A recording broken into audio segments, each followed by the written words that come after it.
Salut, c'est Mega Driver 16. On se retrouve sur mon tour avec AG2R sur l'étape 13 entre Tours et Saint-Amand-Montrond. On se retrouve à 18 km de l'arrivée. Je suis une nouvelle fois à la recherche d'une victoire d'étape avec Riblon, donc en échappée avec 1 minute 22 d'avance sur le peloton. Et j'ai Muraviyev, je ne sais quoi, de chez Astana avec moi, Lemebel, Vorganov, Oroz et Tankeng. Alors, à 1 minute 18, là, le peloton revient à fond. Mon jaune est un peu remonté, donc c'est le moment de tenter une attaque. Je vais me replacer à l'avant, là. C'est le moment où ils ont accéléré aussi. Allez, grand plateau. Et j'attaque. Allez, Riblon. C'est parti. On est passé devant, c'est bien ça. Voilà.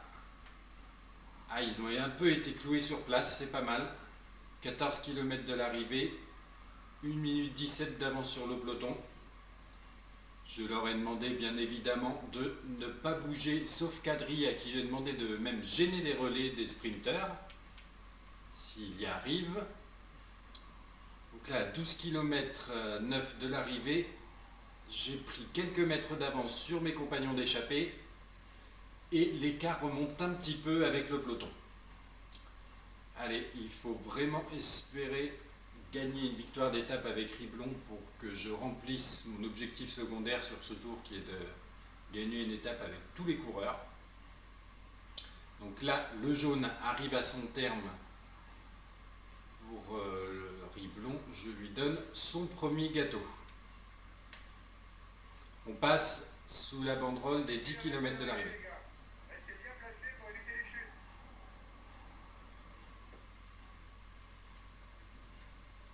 Il faut savoir que Riblon,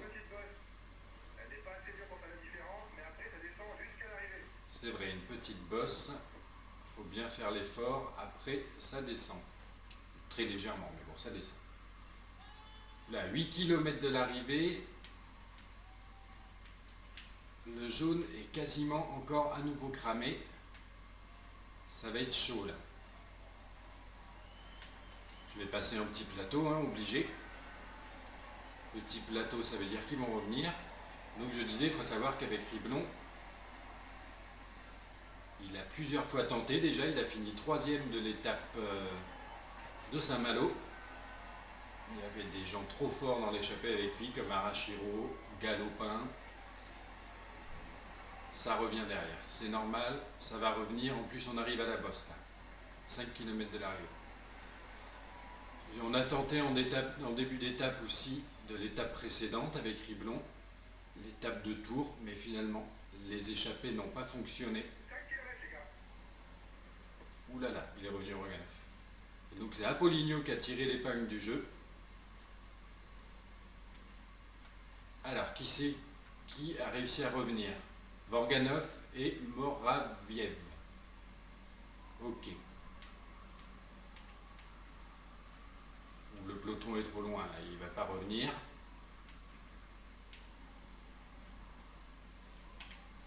Allez, je me mets dans la roue. Derrière, on dirait que ça a abdiqué. On est à 2 km 3. J'ai encore du jaune. J'ai peur que Vorganov soit le plus fort.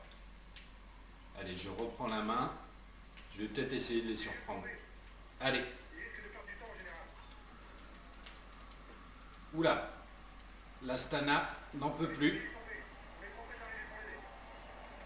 Ouh, ben finalement, ils n'en peuvent tous plus. Et voilà. Victoire d'étape pour Riblon. Mission remplie. Ses compagnons d'échappée étaient un peu trop faibles sur le final. Bonne nouvelle. Ça y est, enfin, je tiens ma victoire d'étape avec Riblon. Je vais pouvoir me concentrer sur les deux derniers à ne pas avoir gagné, Gadret et Béton. Donc voilà le beau podium pour Riblon. Contrat rempli, victoire d'étape ici à Saint-Amand-de-Montrond, étape 13, en échappée, en filou. Maillot jaune toujours sur les épaules de Perrault a priori, j'ai pas vu, on va regarder les écarts, mais j'ai entendu des bruits du directeur sportif, mais je ne sais pas si ça a eu des conséquences, et Bardet toujours maillot blanc.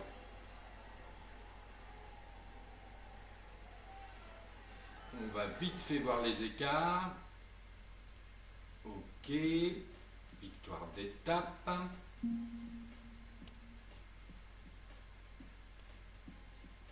Allez, voilà. Donc Riblon dans le même temps, ben, tout le monde. Tout le monde est arrivé dans le même temps. Effectivement. Aucun changement donc au général, où on retrouve toujours Perrault devant Pozzovivo, devant Froome, Feuillu et Bardet. Voilà, je vous dis à plus tard. On se retrouve sur l'étape de Lyon. Je suis en échappée avec Bettencourt. Ça y est, il tente sa chance sur cette étape de Lyon avec arrivée pour Puncher. Et je suis avec Thérèse qui vient d'essayer de partir de la Movistar. Avec Federico. Oula, chute. Qui c'est qui est tombé? C'est peut-être Federico justement. Lemoine et de Blanco, qui c'est ça? C'est Weynants. Donc Federico vient de tomber.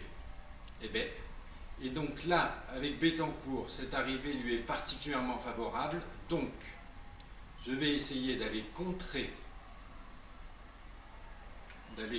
celui qui est parti devant Gutiérrez. C'est pas la première journée qu'il essaye de partir en échappée, mais il ne gagne jamais, donc il retente. Et là, c'est lui qui a lancé des hostilités dans le final.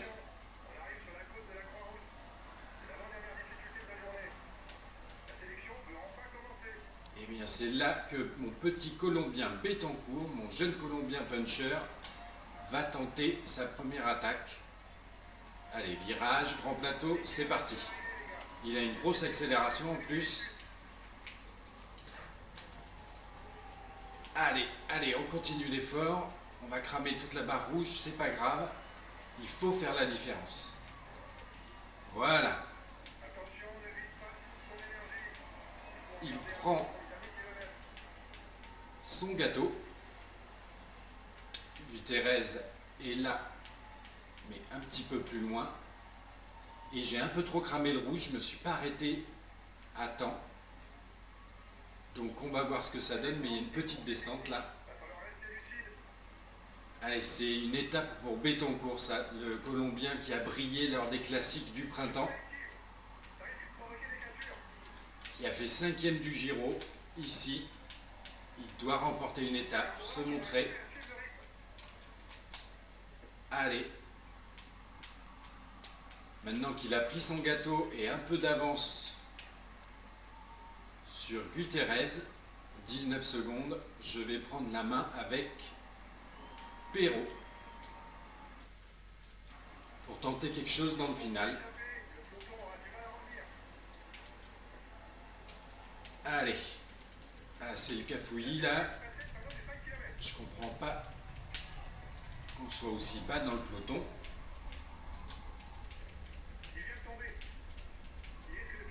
Brajkovic qui vient de tomber, d'accord. Allez, moi il va falloir que je fasse mon effort là. Allez, Perrault tente quelque chose. Grand plateau. La même attaque un petit peu que précédemment. Bettencourt. Mais là, je vais essayer de ne pas cramer totalement mon rouge. J'espère que de son côté, Bardet va bien suivre. Allez, c'est la dernière ascension. Aïe, qu'est-ce que je fais? Ne regardez pas là où il fallait. Allez, le gâteau. On va regarder, est-ce que Bettencourt est bien. 29 secondes sur Gutiérrez. C'est très très bon ça. Oh là là, ils sont derrière. Ils sont derrière, ça ne va pas servir à grand chose. On remarque c'est qu'un petit groupe, on dirait derrière. Voilà, victoire de Bettencourt, jeune Colombien d'AG2R. Moi, j'en remets une petite couche là. Allez hop, avec Perrault. On peut continuer à accélérer, le rouge ne va pas trop descendre normalement. Ça m'a l'air un peu clairsemé derrière. Allez, sprint de Bettencourt. de Bettencourt de Perrault, qui prend la 6e place. Cavendish derrière, donc là les temps ne vont pas être comptabilisés avec mon groupe de sprinteurs poursuivants. Et vu le peu de nombre de coureurs là qui restent arrivés, j'ai bien peur qu'il y ait... Enfin bien peur. Bon, il n'y aura sûrement pas d'écart au général. Mais voilà, profitons de la belle victoire de Bettencourt, contrat rempli pour lui aussi. C'est mon 8e coureur de l'équipe à remporter sa propre victoire d'étape. Celle-là, je l'avais inscrite depuis le début. Elle était réservée pour Bettencourt, cette arrivée de puncher. Perrault qui conserve son jaune, mais qui, malgré son attaque dans le final, ne doit pas récupérer de temps. On va voir quand même au niveau des écarts. Et Bardet, voilà, il faut vraiment qu'il profite, parce que là, j'ai bien peur que ce soit peut-être sa dernière journée en blanc. Il aura porté quand même pas mal de temps sur ce tour. Bel exploit quand même de Bardet.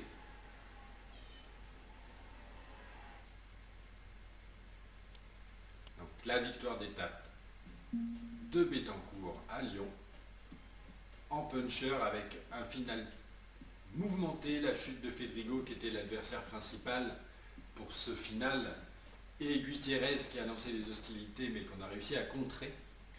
Donc on regarde Bettencourt devant ses compagnons d'échappée, Fedrigo avec sa chute qui fait 5e à 57 secondes, Perrault à 2,20, 6e, suivent les sprinteurs et puis tout le monde, hein, parce qu'on voit Froome à 2,20, 2,20. Oui, alors il y a une cassure à la 106e place. Qui retrouve-t-on à 4,17 qui a perdu un peu de temps? Brajkovic, on nous l'avait annoncé. Cunego, Anton, je cite les quelques noms un peu connus, Albacini. Ce serait bien qu'il y ait peut-être un petit Van Garderen ou je ne sais quoi, mais bon. On ne dirait pas. Effectivement, le classement général ne bouge pas. Toujours 3 coureurs AG2R dans le top 5 et Feuillu aussi qui se retrouve à la 4e place. Donc un top 5 de ce tour quand même relativement original et qui risque d'être bien bouleversé avec demain l'étape mythique du Mont Ventoux. A plus tard.